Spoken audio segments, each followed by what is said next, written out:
We're here with Kristyn Jones.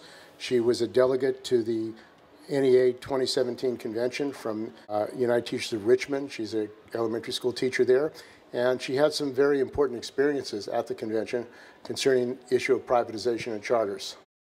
At the conference, there were about 8,000 teachers there from all across the country. And so on a positive note, I got to meet teachers from all across the country, and I experienced a lot of solidarity, especially with the teachers from Massachusetts. They really befriended me and shared with me some strategies about how they organized against charter schools in Massachusetts. They organized to keep a cap on charter schools. They went door to door, and in their campaign, they educated the public about the dangers of charter school. But on a more sour note, I felt very stifled by the NEA bureaucracy and also by the California Teachers Association bureaucracy. I felt like they really were putting their foot out to prevent me and other activists from getting anything done. And maybe you can talk about how they even tried to prevent you from going to the convention and how that took place? Yes. So I did win. You have to run. You have to be elected to go to the NEA-RA. And I ran like all the other candidates. And I was supposed to be funded in order to go to Boston to the RA. But my union president said that he wasn't going to pay for me and that I wasn't going to receive a dime to go. Well, being a single mother and on a teacher's budget, I didn't have the money to go. So I was pretty sure I wasn't going to be able to. But at the last minute, I had a lot of other teachers talk to the president and complain, and friends. And at the last minute, he said, "Oh yes, I made a mistake. Yes, we do have money for you. You can go to Boston." So yeah, from the beginning, the union bureaucracy was trying to prevent me to go to this very important conference. But at the last minute, through friends of mine and Defend Public Education Now, and also other teachers, I was able to go. So my local United Teachers of Richmond passed a resolution calling for a stop to charter school expansion. So the 1,600 teachers in my union voted to stop charter schools. But when I took that resolution to the NEA convention in Boston, it was defeated.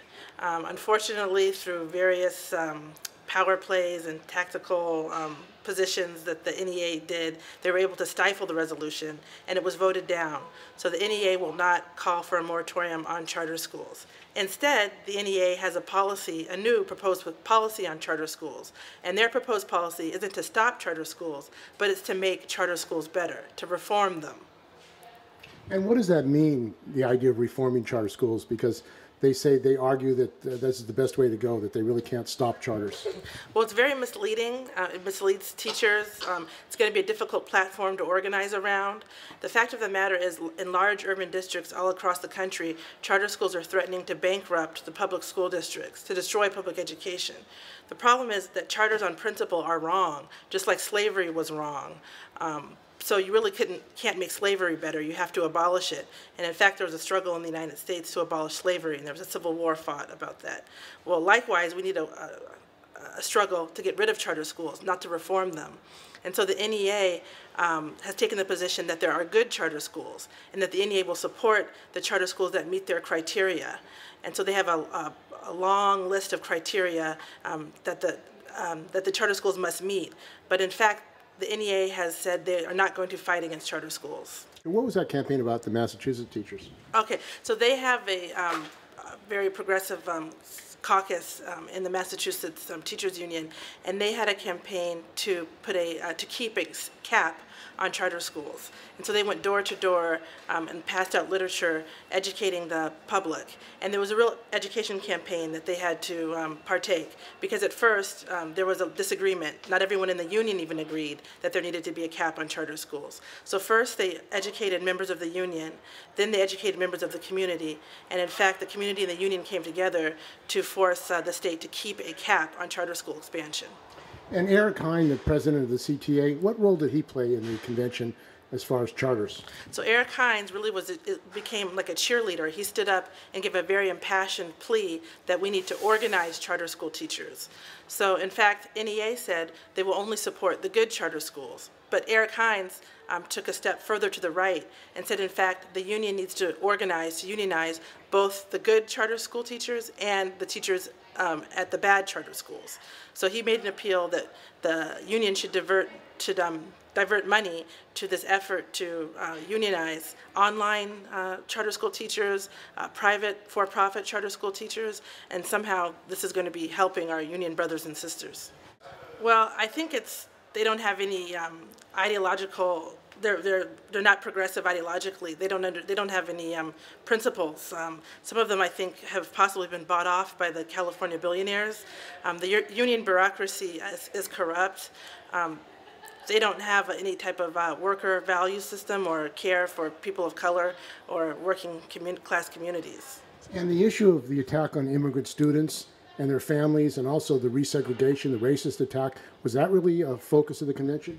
No, it wasn't. That really didn't get brought up much. In some instances, people would bring up some themes that kind of played to cultural nationalism.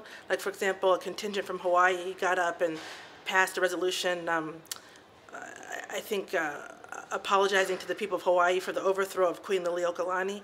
And on one hand, actually, this is important because it talks about American imperialism. But on the other hand, it was kind of a play to cultural nationalism. They didn't really bring out the imperialism parts. There was also someone from Puerto Rico, a teacher, who stood up and did talk about fighting back a little bit about privatization in Puerto Rico. So there were some elements actually at the NEA that were there, that were talking about defending people of color, and a little bit about the ICE raids, but not much. We tended to get sidetracked into conversations that really didn't bring out the important issues. Not only wasn't there a proposal for a campaign to unite all unions, but there wasn't even a proposal to unite all teachers' unions. So really that's more work we have to do, for sure. And Defend Public Education Now, what is that? So Defend Public Education Now is a group of teachers, workers who are trying to do that, are trying to defend public education, fight against charters, and we have a Facebook page, Defend Public Education Now. We're organizing a national network of workers interested in stopping the privatization of public education. And as a matter of fact, we're having a conference July 22nd at Richmond High in Richmond, California. It starts at 10 a.m. and there's going to be a lot of people speaking. I'm going to be speaking. Todd Groves, former West Contra Costa Unified School Board member, will be speaking. Let's see. I think Mike Hutchinson, will be speaking. Susan Higgins will be speaking. A lot of people who are doing work against charter schools will be there, and so I hope you can come and I can meet you.